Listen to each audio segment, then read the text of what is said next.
Hello everyone, কেমন আছো সবাই? তো এখন হচ্ছে দুপুরবেলা। আমি স্নান টান করে নিয়েছি আর রেডিও হয়ে গেছি। তো একদম সিম্পলভাবে রেডি হয়েছি, তার কারণ হচ্ছে আমার বাড়ির পাশের বাড়ি, মানে আমার বাবার বাড়িতে আমি আছি, তোমরা তো জানো। তো তার পাশের বাড়ির যে জেঠিমা, তিনি তার বছরকির কাজ, তো সেই জন্য সেখানে যাব, তাই আমি রেডি হয়ে গেছি। আর মা এখন রেডি হচ্ছে, বাবা ঠাকুমা আমার মেয়ে অলরেডি ওখানে পৌঁছে গেছে। আমি রেডি হয়ে এখন মায়ের অপেক্ষা করছি। তো এখানে পুরীর খিদে পেয়ে গেছে, সেই জন্য পুরী রান্নাঘরে ঘুরঘুর করছে। তো আমি বললাম যে দাঁড়া, তাহলে তোকে আগে খাবারটা দিয়ে দিই, কারণ আমি না খেতে দিলে বা আমি না থাকলেও খাই না।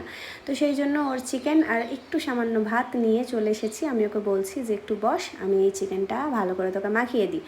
তো ওকে সেটাই বললাম, ও দাঁড়িয়ে আছে, ওর এতটা খিদে পেয়েছে যে ও ওখানটায় বসে গেল। তো তারপর চিকেনটা ভালো করে স্ম্যাশ করে ওকে সুন্দরভাবে মাখিয়ে দিয়ে বললাম খা। তো আমি এখন ওর খাওয়ার অপেক্ষা করছি, কারণ আমি যদি চলে যাই ও খাবারটা আর কমপ্লিট করবে না, কারণ আমি না থাকলে ও কিচ্ছু খায় না। তো তারপর ওর খাওয়া তো হয়ে গেছে, আমি আর মা বেরিয়ে পড়লাম যাওয়ার জন্য, কারণ অনেকটা দুপুর হয়ে গেছে। আর পরি ওখানে জানলা দিয়ে আমাদেরকে দেখছে যে আমরা যাচ্ছি। তো অনেকটা দুপুর হয়ে গেছে বলতে 2টো পার হয়ে গেছে। বাবা ঠাকুমার অলরেডি খাওয়া হয়ে গেছে। এখানে দেখো সবাই খেতে বসে গেছে, যেহেতু দুপুর হয়ে গেছে। আর আমার মেয়ে ওখানটাতে দাঁড়িয়ে দেখো অপেক্ষা করছে আমার জন্য যে আমি কখন আসবো, তারপরও খেতে বসবে। তো এই হচ্ছে জেঠিমা, যে জেঠিমার বছরকির কাজ ছিল।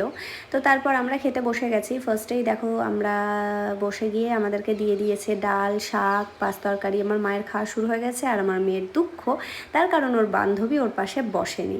তো চলো খাওয়া শুরু করি। তো খাওয়া শুরু করার পরেই তারপর আবার পটল চিংড়ি দিয়েছিল, কিন্তু দুঃখবশত যে আমি একটাও চিংড়ি মাছ পাইনি। আমার মেয়ে পেয়েছিল কিন্তু আমি পাইনি। তো তারপর চাটনি, দই, মিষ্টি সব কিছু দিয়ে দিয়েছে। তো এবার এখন আমার খাওয়া পুরো কমপ্লিট, জোয়ানও দিয়ে দিয়েছে, কিন্তু আমার মেয়ের এখনও খাওয়া কমপ্লিট হয়নি, আমার মায়েরও অলমোস্ট ডান। তো তারপর খাওয়া দাওয়া কমপ্লিট করে নিয়ে আমরা এখন ওখান থেকে বেরিয়ে পড়লাম, বাড়ি যাব। তো মা যেতে যেতে বললো যে বৌদিকে তো বলা হয়নি। তো আমি বললাম যে হ্যাঁ তাহলে যাও, তুমি বলে দাও বৌদিকে, সেই জন্য মা বলতে গেল। তারপর আমরা বেরিয়ে পড়লাম। এই যে দেখো এই মাটির বাড়িটা, এটা আমাদের আগের বাড়ি যেখানে আমরা থাকতাম। আমার ভিডিও যারা আগে দেখেছে তারা জেনেই থাকবে। আর এইটা তো নতুন করে করা হয়েছে, এখন এখানেই থাকে মা বাবা সবাই। তো তারপর জানলায় পরীকে দেখতে পেলাম না, সেই জন্য মেয়ে দরজায় যেই ঠোকা দিয়েছে সাথে সাথে পরি জানলায়, পরি এসে আমাদেরকে দেখে আবার সেম কত আনন্দ। তোমরা তো জানো পরি কত আনন্দ পায় আমি কোথাও থেকে আসলে।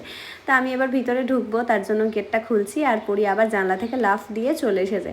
মানে ও এতটাই আনন্দ, আমাকে আর ভিতরে ঢুকতে দিচ্ছে না, ওখানেই আর দাঁড়িয়ে গেছে, দাঁড়িয়ে আমাকে কেরকম করছে তোমরা দেখো। তা আমি বলছি আমাকে আগে ভিতরে ঢুকতে দিবি, তারপর তো তোকে আদরটা করবো। তো কোনো কথা শুনছে না, আমাকে কামড়ে কুমড়ে শেষ করছে।